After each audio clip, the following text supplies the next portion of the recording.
国际新闻来关心美国好莱坞传奇明星劳勃瑞福昨昏过身，伊食到89岁。伊对演员到摕到奥斯卡最佳导演，到尾首摕到终身成就奖，伊一生拢行伫电影路。伊在世时嘛正支持少年导演，支持独立电影，方认为是伊一生对电影产业有做出正大的贡献。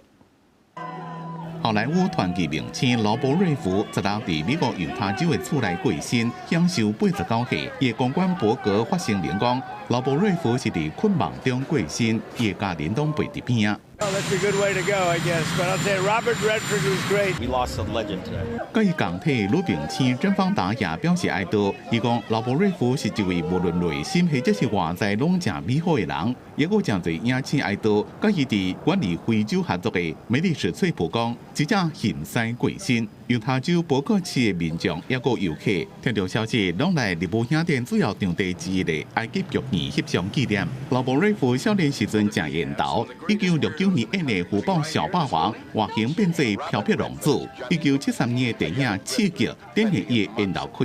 伫外形以外，伊尾下伫咧演技甲价值的选择，演过理想主义的政客，做过记者，尾下阁做导演。 1980年，以《凡夫俗子》摕到最佳导演，伊也办日本影展培养少年导演甲独立电影。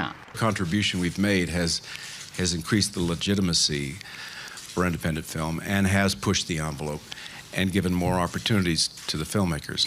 微博讲，虽然日本影展不互人批评有商业考虑，互大制片公司或者是名气影响。 因过劳勃瑞福的野心加想象力，依然互大家认为超越伊家己的演艺事业。因为伊对电影界长久以来贡献所得到的历史地位，毋但是伫荧幕内面，荧幕以外也有正深远的影响。公司新闻黄文玲编辑。